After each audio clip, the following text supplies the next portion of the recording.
Coming up, a recap of Loyola men's soccer's Redline Rivalry matchup against DePaul. Plus, will the Bears lose yet again this week? And who's the new star LA Rams wide receiver? I'm Joey Knese. And I'm Bella Giudice. All this and so much more. Rambler Sports Locker begins now.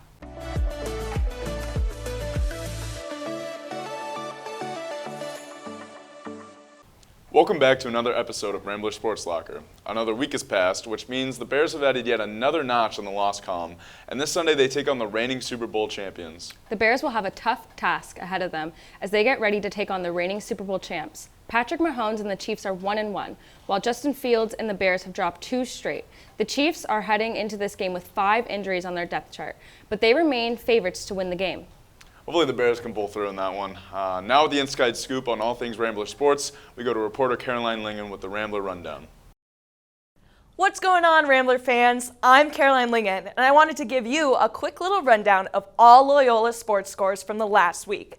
Starting off strong with the men's soccer team with 3 straight wins against IU, PUI, George Washington, and DePaul. Women's soccer lost to St. Louis University and tied with Duquesne. Moving on to women's volleyball, who have lost their past 3 games against UIC, DePaul, and Yale. Women's and cross-country teams placed second in the Notre Dame National Catholic Invite.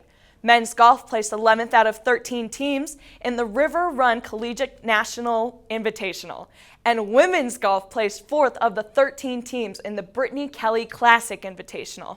That does it for this week's rundown. For Rambler Sports Locker, I'm Caroline Lyngen. Thank you, Caroline. Now we move to Vanessa Hoxha for her weekly update on some exciting new freshmen with new blurs on the block. Indeed, some exciting news for the rookies. Thanks, Joey. Welcome back to another segment of New Blurs on the Block. I said it last week, and I'll say it again. The rookies are making their marks on the rosters here at Loyola. This week's new blur, Petar Janjic. Does that name ring a bell? Probably from his previous Atlantic 10 Weekly Honors Award last week, and he did it again. Number 15, the freshman forward, has just earned back-to-back weekly awards from the A10 as the men's Rookie of the Week. Janjic helped lead Loyola to victory 5-1 on September 12th against IU-PUI. According to Loyola Athletics, this victory was Loyola's largest margin of victory since 2008. Janjic scored 2 of Loyola's 5 goals that night, setting a career high with these goals and a total of 4 points. Janjic's success doesn't stop there, though. In the Redline Rivalry against DePaul University, Janjic scored another goal to tie the game up just before the half and ultimately led the team to victory 4-2. Continue to keep an eye out for the great things Janjic will do. Reporting for Rambler Sports Locker, I'm Vanessa Hoxha. Bella, back to you. Thanks, Vanessa. Circling back to the NFL, Browns running back Nick Chubb has been ruled out for the season with a knee injury, and Cowboys cornerback Trayvon Diggs suffered a torn ACL in practice earlier this week. While some known stars have been lost to their IR, some new stars have risen as well. Here's Chloe Morrissey to tell you all you need to know about the new LA Rams rookie who's taking the league by storm. That's exactly right, Bella. Week 2 of the NFL has brought even more record-breaking news. This time, Los Angeles Rams wide receiver Puka Nacua has added his name to the history books. In just his 2nd game of professional football, Nacua shattered the record for most receptions by a rookie in a single game, bringing in a high of 15 out of 20 targets. The Rams may have lost against the 49ers, but Nacua has proven a strong start to his NFL career. Rams star receiver Cooper Kupp was placed on injured reserve before Week 1, leaving Nacua the opportunity to step up, and that he did. Nacua secured 10 passes for 119 yards, totaling another record of 25 passes for 266 yards over the last 2 weeks. Nacua also became the first rookie to get over 10 catches and gain over 100 receiving yards in each of his first 2 games. It should be exciting to watch Nacua heading into Week 3 and see what could be in store for the Rams for the rest of the season. For Rambler Sports Locker, I'm Chloe Morrissey. Thanks, Chloe. Puka is really on fire right now. I wish I would have picked him up for my fantasy team. Yeah, I had Zach Wilson. Don't even ask me about my fantasy team. Now we take a look at how the Ramblers men's soccer team did in their game just a couple stops down the red line. The Redline Rivalry returned to men's soccer Tuesday with the face-off against DePaul at Wish Field. This match marked the 43rd Redline Rivalry game since the first in 1981. The Ramblers defeated the Blue Demons with a score of 4-2. The first half ended in a 2-2 tie with goals from midfielder Marcus Maurer and forward Petar Janic. Maurer and Janic are now tied for most goals this season with 4 each. The second half started with the goal from forward John Gates to put Loyola in the lead and ended with a fourth Rambler goal from midfielder Ben Bischoff. The Ramblers have won each Redline Rivalry match in men's soccer since 2014. The Ramblers are currently undefeated on the road and ended this match with an overall record of 5-1-1. This match also marked a new season record for the Ramblers with 10 shots on goal. Loyola will face Duquesne at home at Loyola Soccer Park on Saturday with a kickoff time of 3 p.m. For Rambler Sports Locker, I'm Natalie King. Thanks, Natalie. Hopefully the men's team can keep this impressive run going all the way into the postseason. Now here's Elizabeth Winchester to take us back in time with this day in sports history. New semester, new sports history to spread. That's right, folks, this day in sports history is back. While it was hard to pick between historical events, I managed to compile a top 3 list just for you today. In 1920, the Chicago grand jury convened to investigate charges that 8 White Sox players conspired to fix the 1919 World Series. Known as the Black Sox scandal, it was Major League Baseball's first major game-fixing scandal. Allegedly, the players threw the 1919 World Series in exchange for money from a gambling syndicate led by Arnold Rothstein. In 1993, Nolan Ryan pitched his last game.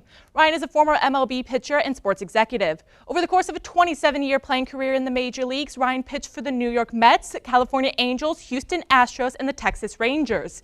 Ryan has a total of 5,714 career strikeouts and 7 career no-hitters. In 2009, TV personality and glamour model Kendra Wilkinson married former Philadelphia Eagles wide receiver Hank Baskett at Playboy Manor in Los Angeles. The couple was together for 9 years before splitting in 2018. That's all for today's edition of This Day in Sports History. For Rambler Sports Locker, I'm Elizabeth Winchester. Thanks, Elizabeth. Now it's debate time. Let's go to William Bazzone with the Ramble.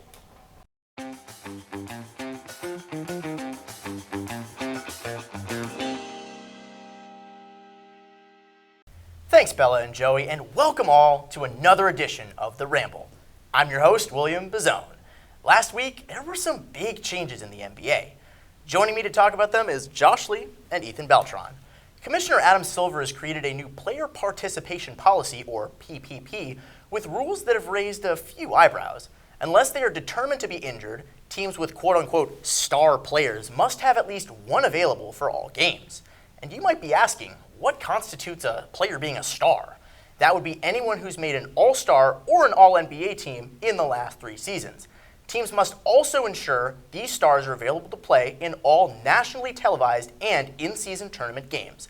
They must also refrain from long-term shutdowns of their players, and they must be present and, quote, visible to fans if they are not playing, according to ESPN.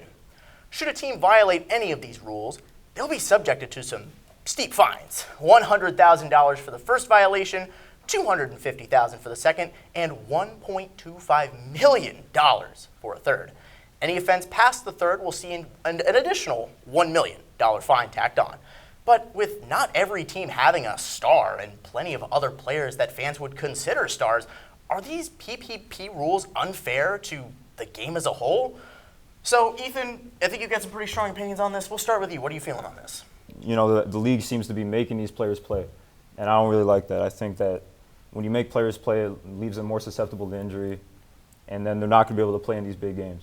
So. Yeah, I think that's a really big point, especially considering like how much more money the playoffs bring in than the regular season. I think you would want to have those players available for the biggest games of the season. I think that's a good point. Josh, what do you think about this? Well, I got 3 reasons, okay? The first one, you know, these NBA players are getting paid millions of dollars to play the game. And, you know, I would personally want to be in their position right now. I would want to play all 82 games if I could.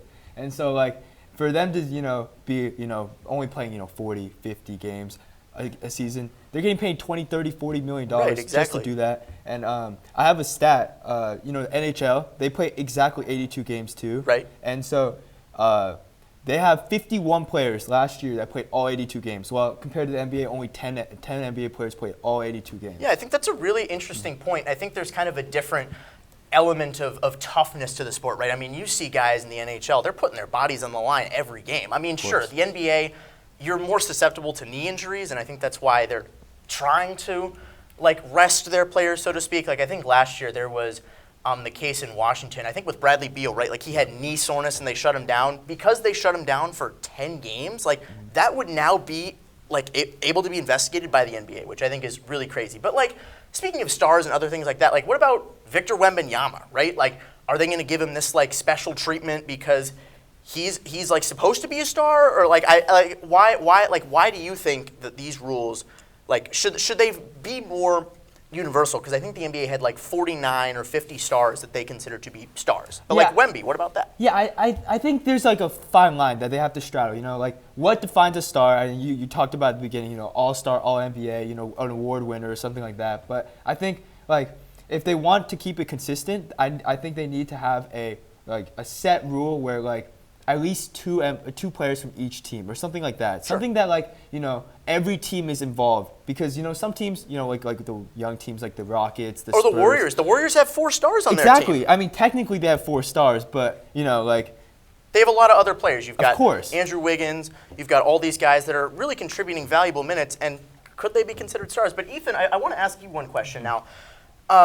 With the idea of, you know, mental health, right? Like, do you think that's a valid reason to miss a game? Like, I think the mental performance aspect is so important. Like, do you ever think, like, playing all 82 games, you can really get through that and be like live up to that pressure of, like, oh my God, like, this is so overwhelming? Like, I'm interested to know both of your thoughts, but I want to start with Ethan on this. Yeah, I feel like it's a stars league now, and these players are under more scrutiny than ever. So I feel like they should be able to take as many days as they need. You know, I think the viewership goes way up in the playoffs. It goes way up in the NBA Finals. So for 82 games, you're going to hit that margin of viewership every game. Absolutely. So I think with a player like Jason Tatum, and especially with this ring culture that we have today, he's more focused on getting the championship. Exactly. So I think he deserves to take as much time as he needs to rest himself for the playoffs. Yeah, and ring culture is a really big thing. But, hey, we'll see if these rules end up being an air ball or a slam dunk for the league. That's all the time we've got, and a big thanks to Josh and Ethan for your insights. We'll swing it back to Bella and Joey for some more sports updates and to wrap the show up.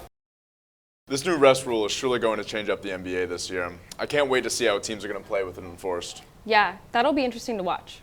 Well, that wraps up this episode of Rambler Sports Locker. To stay up to date on all things Rambler Sports, be sure to follow us on X and Instagram at Loyola RSL and subscribe to our YouTube channel and to Loyola School of Comm. Students, mark your calendars for SOC Career Week events next week with the Resume Review Luncheon on Tuesday and on the Career Pathway panel on Wednesday.